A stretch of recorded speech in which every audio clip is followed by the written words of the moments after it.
우리는 지난 8월부터 매일 온교회가 함께 레위기의 말씀을 묵상하면서 하나님께서 어떤 제사를, 어떤 예배를 받기 원하시는지, 어떤 예배자를 찾으시는지, 또 그런 하나님을 예배하는 거룩한 하나님의 백성으로 사는 원리를 배우고 있습니다.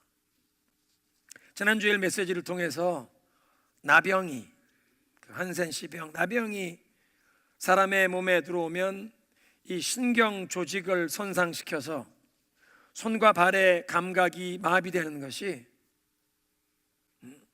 우리의 마음을 죄에 열어주면, 죄에 내어주면 우리의 영적인 감각이 마비가 된다는 것과 흡사하다는 이런 사실을 말씀드렸습니다.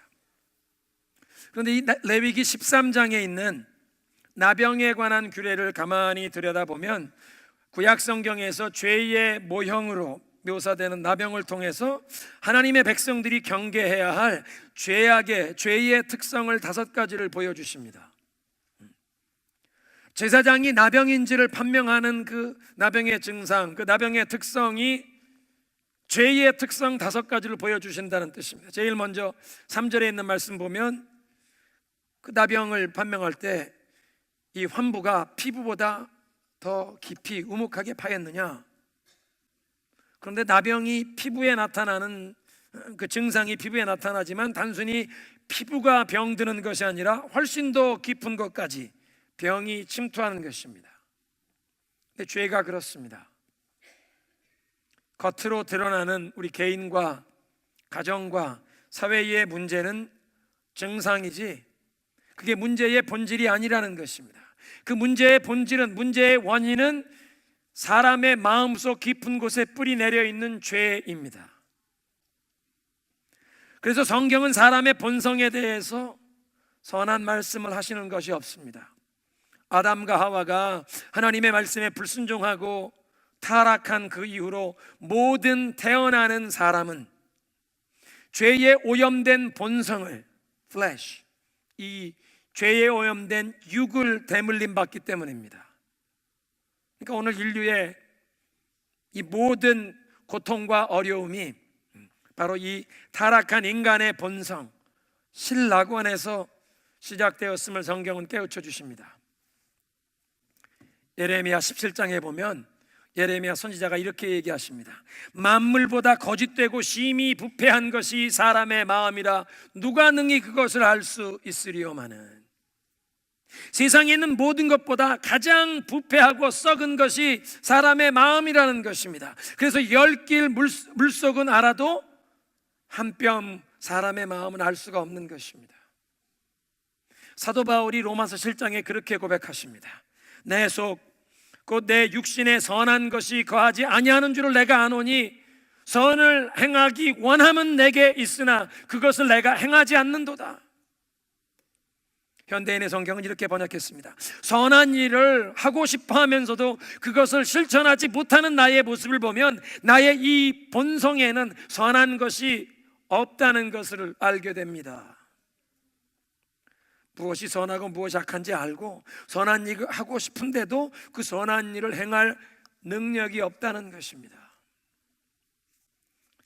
그래서 다윗은 하나님 앞에 참회하는 참회의 시편 51편에 그렇게 얘기했습니다. 내가 죄악중에 출생하였으며 어머니가 죄 중에 나를 잉태하였나이다. 어머니가 죄인이라고 어머니를 탓하는 것이 아니라 내가 태어날 때부터 죄인이었으며 그 정도가 아니라 어머니의 뱃속에 어머니가 나를 배었을 때부터 나는 죄성을 이미 가지고 있었나이다. 잉태되는 순간부터 나는 죄성을 가지고 있었다고 고백하는 것입니다. 이렇게 죄에 물든 사람을 어떤 외형적인 변화를 시도한다고 사람이 변화되는 것이 아닙니다. 어제까지 입술로 남을 비난하고 정죄하고 불평과 원망과 미움과 이 절망의 언어를 쏟아내던 사람이 성형수술을 받고 외모가 바뀌었다고 하루아침에 그 입술에서 용납과 인정, 칭찬하고 격려하는 사랑의, 소망의 언어가 입에서 흘러나오는 매력 있는 멋있는 사람이 되지 않는다는 것입니다. 성형수술로 얼굴을 뜯어 고쳐서 멋있다고 사람들이 외모는 얘기할지 모르지만 그 사람이 멋있는 매력 있는 사람으로 변하는 것이 아닙니다. 우리 겉모습이 아니라 깊은 내면의 마음이 죄에 오염된 우리 인간의 영혼이 변화받아야 할 줄로 믿습니다. 두 번째로, 나병처럼 죄는 퍼집니다. 이게 정말 나병, 악성 전염병인지를 판명하는 가장 중요한 증상은 병이 퍼지느냐였습니다. 근데 죄도 퍼집니다. 처음엔 죄악된 생각을 마음에 품게 되면 그런 생각을 품고 있는 사람 입에서 조금 지나다 보면 그게 말로 나오게 되고 말로 하던 것을 행동으로 옮기게 됩니다. 행동을 한 번 하고 나면 꺼려하는 마음이 없어지면 두 번, 세 번 그 죄악된 행동을 자꾸 반복하다 보면 습관이 되어 그것이 나의 삶을 도리어 굴레로 나를 묶게 되고 마지막엔 파멸을 가져오는 것입니다. 야고보서 1장에 말씀하시잖아요. 욕심이 잉태한 즉 죄를 낳고 죄가 장성한 즉 사망을 낳느니라. 마음에 욕심을 품게 되면 그것이 죄를 가져오고 그 죄가 자라서는 결국은 사망을 불러온다고 말씀하십니다. 지난 주일에 사무엘하 11장에 기록되어 있는 다윗의 이야기를 여러분들에게 드렸습니다. 왕들이 전쟁에 출정하는 계절에 다윗이 군대는 내어보내면서도 자신은 왕궁에 남았습니다. 다윗은 여호와 하나님의 전쟁을 싸우라고 세움을 받은 워리어 킹, 싸우는 용맹스러운 왕이었습니다. 이 세상에 하나님의 나라를 펼치기 위해서 우상 숭배하는 나라들을 점령하고 여호와의 도로 돌아오도록 하나님의 나라를 세우는 그 사명을 맡은 사람인데 군대는 내보내고 자기는 왕궁에서 빈둥빈둥 놀고 있다가 왕궁 옥상에서 빈둥빈둥 놀다가 남의 아내에게 눈길이 갔습니다. 마음속에 정욕이, 육신의 정욕이 찾아오는데 그 육신의 정욕의 마음을 열어주고 간음죄를 범했습니다. 그런데 왕이 신하의 아내를 불러들여서 범했기 때문에 이건 간음죄가 아니라 권력형 성폭행입니다. 강간입니다. 그리고 이 여인이 임신했다는 전갈이 오니까 그것을 숨기려고 전쟁터에 나가 있던 그 남편을 불러들였습니다. 우리야 장수를 불러들여라. 전쟁 상황을 보고받는 것처럼 하고는 만찬을 베푸고 술을 잔뜩 먹여서 집으로 돌려보내면 아내와 동침해서 숨기려고 했는데 이 친구가 얼마나 사명감이 투철한 정직한 사람인가 하면 그렇게 왕궁에서 왕이 술을 줘서 술을 마셨는데도 내 부하들이, 동료들이, 우리 지휘관이 여호와의 법궤가 저 전쟁터에 내가 있는데 내가 어떻게 집에 들어가나. 그리고 왕궁 호위대 막사에서 군인들하고 같이 잠을 잤습니다. 폐하, 우리야 장군이 자기네 집에 안 가고 친위대 막사에서 잤답니다. 그래? 그 다음날 또 불러들여서 잔치를 배설하고 술을 잔뜩 먹입니다. 집에 안 갑니다. 3일째 술을 잔뜩 먹이는데 집에 안 갑니다. 할 수 없구나. 편지를 써서는 인장, 옥새 도장을 찍어서 사령관에게 전해라. 사령관 요압이 보니까 우리야 장군을 전투가 제일 치열한 최전방에 내세웠다가 모든 사람 갑자기 작전상 후퇴를 해서 이 사람 전사 당하게 만들어라. 살인한 것입니다. 다윗이 마음에 품었던 육신의 정욕, 죄가 퍼지고 커지니까 사망을 불러왔습니다. 우리야 장군만 죽인 것이 아니라 다윗 가문의 자손들 가운데 형제들 간에 성폭행을 하고 그 성폭행을 당한 이 공주의 오라버니가 그 성폭행한 황태자를 암살하겠다고 칼로 죽이고 자식들 간에 성폭행하고 피 흘림이 그 집안에 흘러가더라는 것입니다. 죄는 퍼집니다. 세 번째로, 나병처럼 죄는 사람을 부정하게 만듭니다. 제사장이 부정하다 선언하는 순간 그 나병 환자는 예배에 참석할 수 없었고 옷을 찢고 머리를 풀고 부끄러운 듯 얼굴을 가리고 부정하다 부정하다 외치면서 사람들이 가까이 오지 못하도록 경고해야 했습니다. 누구든지 나병 환자를 접촉하는 사람은 부정하게 되었고 사람만 아니라 물건도 더러워졌습니다. 죄도 사람의 마음과 생각을 더럽히고 몸을 더럽힙니다. 한 개인의 삶뿐만 아니라 그 죄와 접촉하는 모든 것을 다 더럽힙니다. 그래서 한 집안의 한 사람의 죄가 자기 자신만 아니라 온 집안을 더럽히고 큰 고통과 재앙을 가져오기도 합니다. 여호수아 7장에 보면 아간이라는 사람이 그 마음속에 탐심이 일어나서 죄를 범했습니다.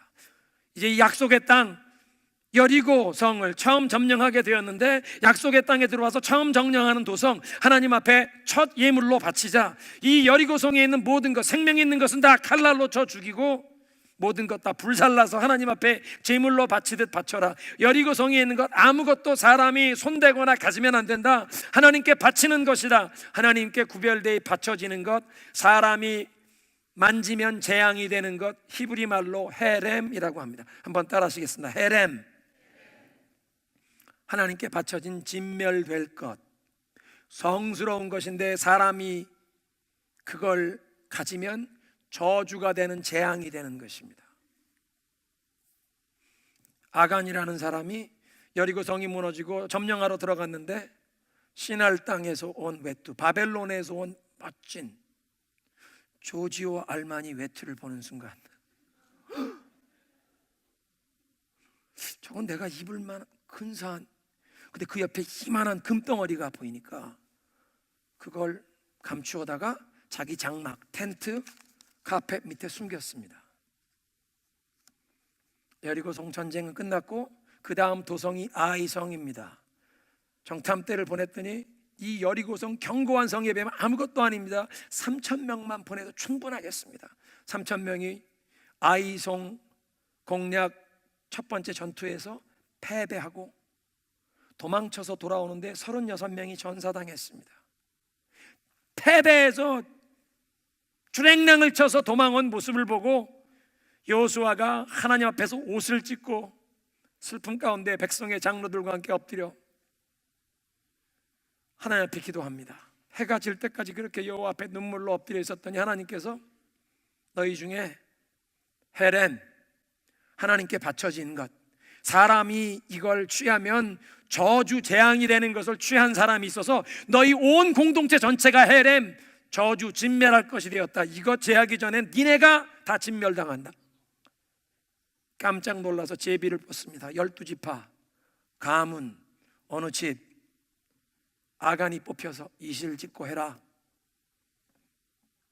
사실은 제가 이 바벨론의 외투, 이 금덩어리 이거 숨겨다가 제 장막 그 텐트 밑에 거기에 숨겼습니다. 아간만 끌어내는 것이 아니라 처자식, 아내와 아들, 딸들, 소, 나귀, 양까지 그 사람의 소유물, 장막, 텐트 모든 물건까지 다 끌어다가 사람들이 돌로 쳐 죽이는데 너희가 우리에게 이런 큰 고통을 주었으니 너희가 고통을 당할지어다. 그들을 돌로 쳐 죽이고 큰 돌 무더기가 쌓였는데 그곳 이름을 아골 골짜기, 고난의 골짜기, 고통의 골짜기란 뜻입니다. 아간 한 사람의 죄가 자기만 더럽힌 것이 아니라 온 가족, 온 가문을 더럽히고 큰 고통과 재앙을 불러왔다는 것입니다. 오늘도 한 사람이 도박에 빠져서 마약, 알코올 중독, 성 중독에 빠져서 자기만 부끄러움과 수치를 당하는 것이 아니라 온 가족을 가난과 고통에 환난을 당하게 하는 일이 우리 주변에 얼마나 많습니까?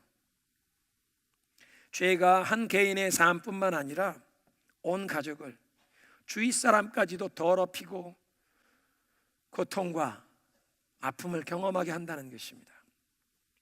네 번째로 관계를 단절시킵니다. 나병으로 판명이 되면 문둥병, 나병이라고 판명되면 진영 밖으로 쫓겨나서 홀로 살아야 했습니다. 가족과 공동체를 보호하기 위해서 하나님께서 이 격리하라고 명하신 것이지만, 나병이 생겨서 부정해진 사람은 이제 이 가족이나 공동체와 접촉이 금지가 되어서 교제가 끊기고 관계가 차단이 되는 것입니다. 죄는 항상 관계를 단절시킵니다. 아담과 하와가 하나님 말씀에 불순종하고 선악과를 따먹는 순간 하나님을 피해서 숨으려고 도망쳤습니다. 아담아, 너 어딨냐? 내가 벌거벗어서 무서워서 여기 숨었습니다. 누가 너 벌거벗었다고 그랬느냐? 너 내가 먹지 말라고 한 그 과일을 먹었냐? 잘못했습니다 하지 않고, 당신께서 내게 주신 이 여인이 먹으라고 해서 Blame your wife, be a real man. 여러분, 왜 남편들이 자기의 잘못을 인정하지 않고 아내 탓으로 돌리는지 아셨습니까?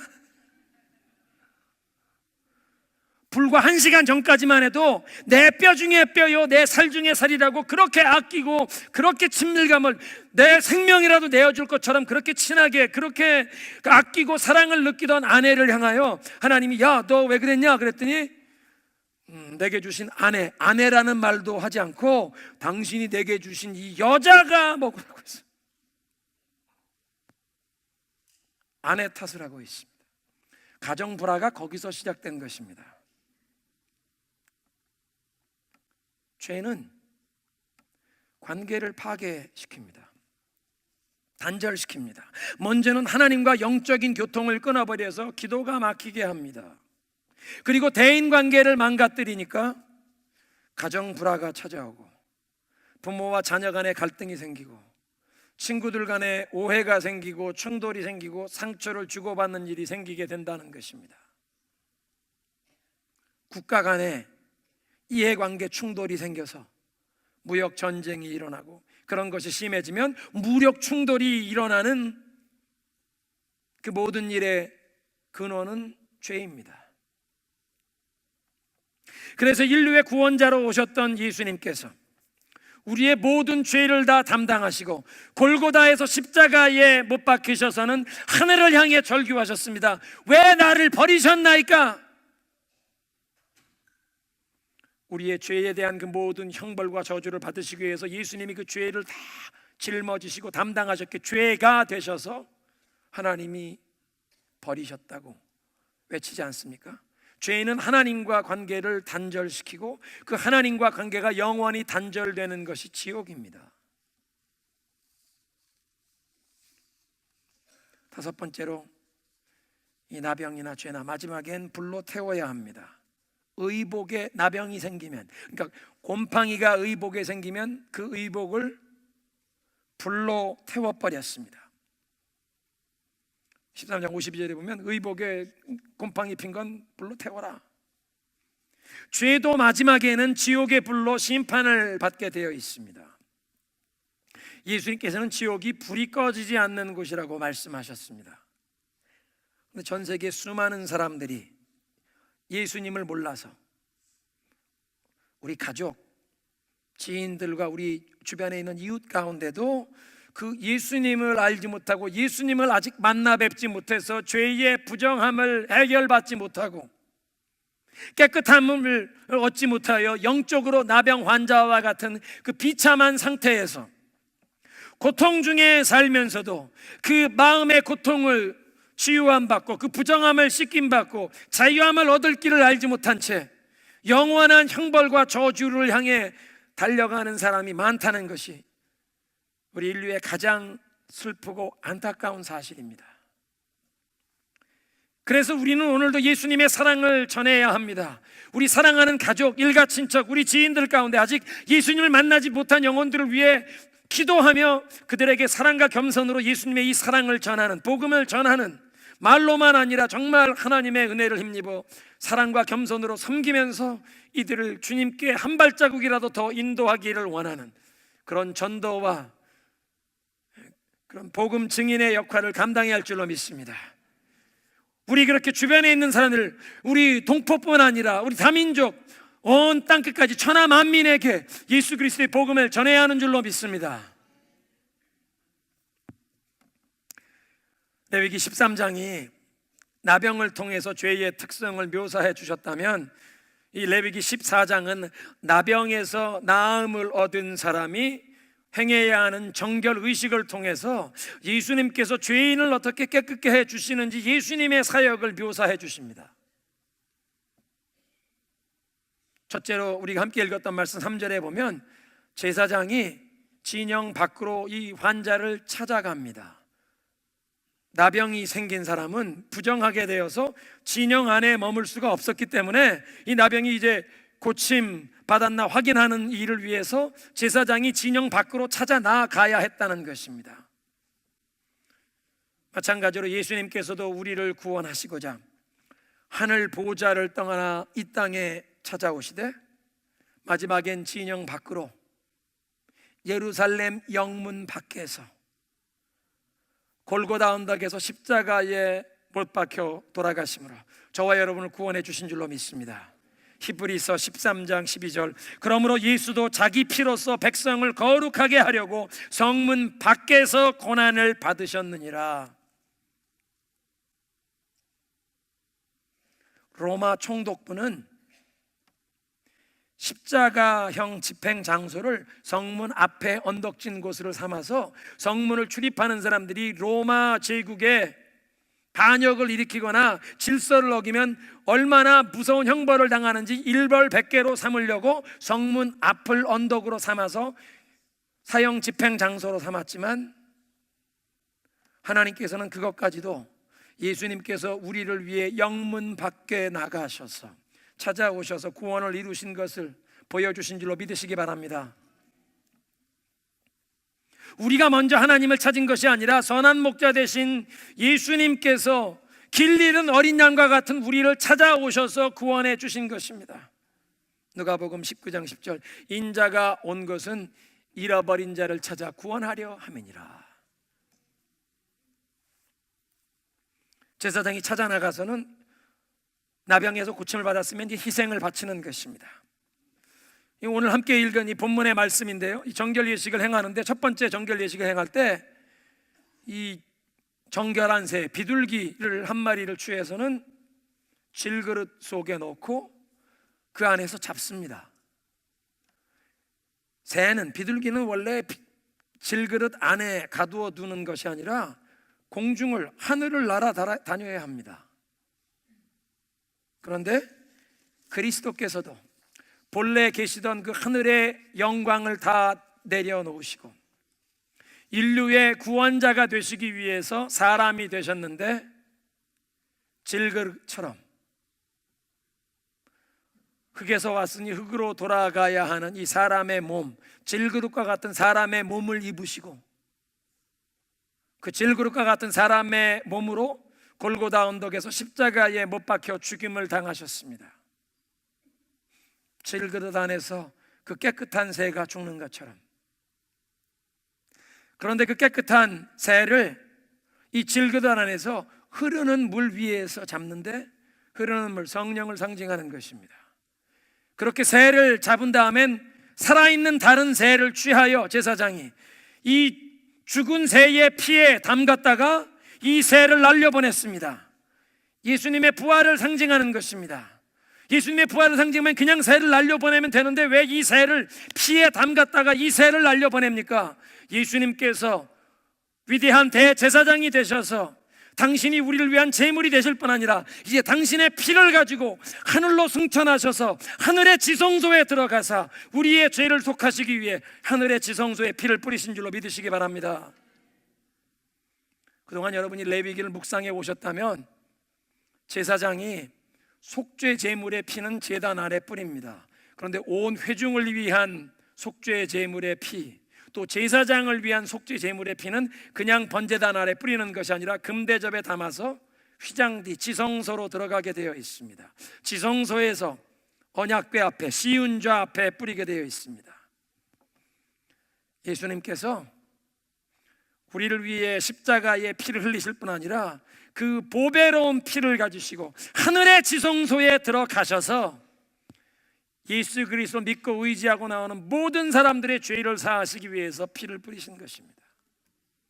그러니까 이 정결한 새, 살아있는 새 그냥 날려보내지 않고 피를 묻혀서 날려보내 공중에 하늘에 피를 뿌리게 하시는 것입니다.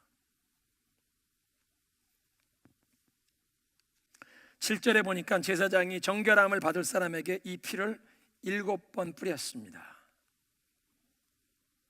피 흘림이 없은즉 죄사함이 없느니라. 예수님께서 하늘의 지성소에 그 피를 뿌리셨지만 정결함을 얻을 사람 내가 이 피 뿌림을 입어야 합니다.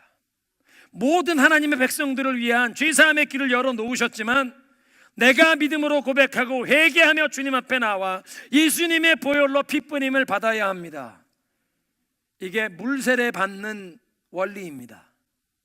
물세례, 물을 조금만 찍어서 머리에 뿌리지만 예수님의 보혈로 내 죄가 씻김 받은 것을 고백하는 그 믿음을 고백하는 자에게 이 피 뿌림이 임하는 것입니다. 세례를 받으셔야 하는 분들 이번 크리스마스 성탄 시즌에 예수 그리스도를 믿고 의지하는 마음으로 물 세례를 받으십시오. 그리고 환자는 씻고 기다려야 합니다. 피 뿌림을 받은 후에 이 정결함을 받을 자가 털을 밀고 옷을 빨고 몸을 물로 씻은 다음에 진영 안으로 이제 들어오기는 하지만 자기 장막 안에 들어가지 않고 7일 동안 1회 동안을 장막 밖에서 자기 텐트 밖에서 머물러 기다렸습니다. 뭐를 기다리냐면 회막에 가서 하나님께 제물을 드리며 예배를 드려야, 예배가 회복되어야 모든 사람들과의 관계가 온전히 회복되는 것입니다. 그 제단 앞에 나아가 회막에 나아가 예배 드릴 날을 기다려야 했습니다. 7일째 기다리는 7일째 날도 다시 한번 면도를 하는데 머리털만 아니라 수염도 깎고 눈썹도 깎고 원문 영어 성경에도 그렇게 되어 있는데 hair, beard, 눈썹만 아니라 all other hair, 몸에 있는 채모까지 다 깨끗하게 면도를 하고 옷을 빨고 몸을 물로 씻어라. 이거 좀 너무 과한 것 아닌가? 근데 여러분 잘 생각해 보십시오. 악성 전염병을 앓았던 사람, 그 당시엔 소독약이 없었는데 알코올이 없었는데 온몸에 털이란 털은 싹 다 깨끗하게 삭도로 면도하고 물로 깨끗하게 씻고 옷을 깨끗하게 빨고, 하나님이 소독시키시는구나. 가족과 공동체를 보호하시기 위해서. 그런 프랙티컬한 리즌 말고도 영적으로도 모든 부정한 것, 더러운 것에서 깨끗하게 한다는 의미가 있습니다. 예수님께서 최후의 만찬석상에서 제자들의 발을 씻겨주시는 세족식을 하는데 베드로가 어떻게 선생님이 제 발을 씻나이까? 아니다, 내가 네 발 씻지 않으면 우리 상관이 없다. 그러면 나 발만 아니라 머리도 다 씻겨주시죠. 목욕한 사람은 발만 씻으면 된다. 예수를 믿고 죄사함 받았는데도 이 죄 많은 세상에 걷다 보면 발을 씻어야 한다는 것입니다. 7일 전에 분명 다 면도하고 목욕하고 세탁하고 진영 안에 들어온 사람인데 7일째 다시 한번 온몸의 털을 다 면도하고 물로 씻고 옷을 빨고, 그래서 육과 영의 온갖 더러운 것에서 자신을 깨끗게 하는 것입니다. 그리고 그렇게 준비된 사람이 이제 회막문에 나아가 제물을 드리게 됩니다. 속건제와 속죄제와 번제를 바쳤습니다. 속죄제는 자기가 나병이 생겨 부정하여졌던 그 죄를 사함받, 죄의 문제를 해결하는 속죄제였습니다. 번제는 온전히 태워서 하나님 앞에 바치는, 하나님 앞에 온전한 순종을 바치겠습니다, 이부터 한잔 하나님 앞에 온전한 충성, 온전한 헌신을 바치겠습니다 하는 결단의 표현입니다. 그런데 속건제는 손해를 배상한다는 그런 의미가 있는 제사인데 왜 속건제를 바치게 하셨나? 환자가 나병으로 부정한 동안 하나님께 마땅히 바쳐야 할 헌신과 봉사와 섬김을 바치지 못했기에 하나님께 큰 빚이 생긴 것입니다. 나병으로 부정하여져서 예배의 자리에도 나오지 못하고, 하나님이 나를 세워주신 그 가정에서, 또 내가 그 공동체 안에서 내가 감당해야 할 나의 본분, 내 역할을 감당하지 못하며 부정하여져서 진영 밖에 단절된 상태에서 가족과 공동체와 다 단절된 상태로 지내온 시간, 그 낭비된 시간, 그 허송세월한 기간에 대해서 하나님 앞에 큰 빚을 갚아야 하기에 속건제, 배상하는 속건제를 드리는 것입니다. 정결함을 받게 되는 사람이 하나님 앞에 빚을 갚듯이 바치는 속건제를 우리도 바쳐야 하겠습니다. 하나님께 마땅히 바쳐야 할 헌신과 봉사와 충성을 드리지 못하고 살아왔던 지난날의 우리들의 삶, 허송세월했던 우리들의 지난날의 세월에 대해서 하나님 앞에 뉘우치는 마음으로 속건제를 바쳐야 한다는 것입니다. 가을이 깊어져서 서북미 지역 우리 주변에 많은 나무들의 단풍이 들었습니다. 저는 가을을 제일 좋아하는데요, 근데 조금 있으면 바람이 불면 이 단풍들이 떨어질 것입니다. 한 해를 마무리하게 되는데 연말 결산을 하시는 때가 되기 전에 영적으로도 우리 자신들을 하나님 앞에서 이 결산 준비를 한번 스스로 점검을 해보시기 바랍니다. 바람이 불면 낙엽이 떨어지는데요, 바람이 불어서 나무가 흔들려서 낙엽이 떨어지는 이 쉐이킹, 하나님께서는 쉐이킹을 우리의 삶에도 허락하셔서 생명이 없는 것들이 떨어져 나가게 하십니다.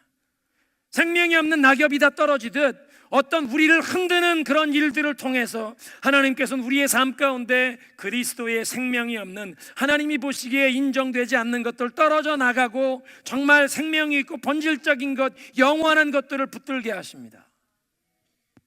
쉐이킹. 나무를 옮겨 심으면, 화초를 옮겨 심으면 쉐이킹을 해야 합니다.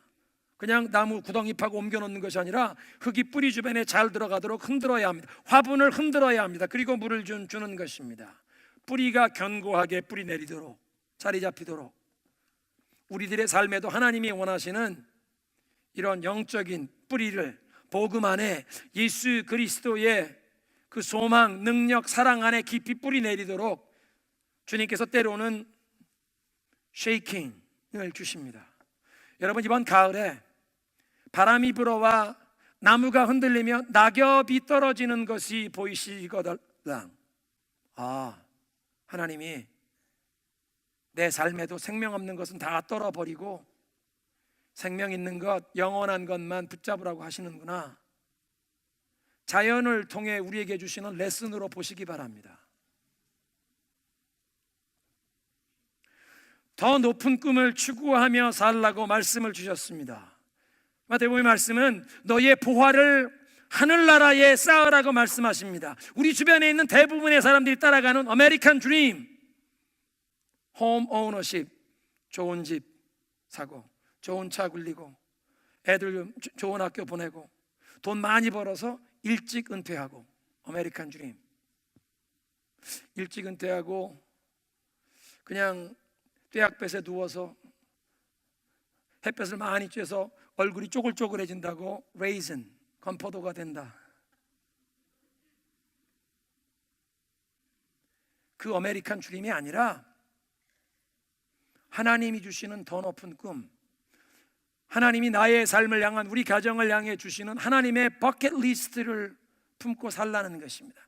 여러분, 하나님이 주시는 버킷리스트를 마음에 품으셨습니까? 작성하셨습니까?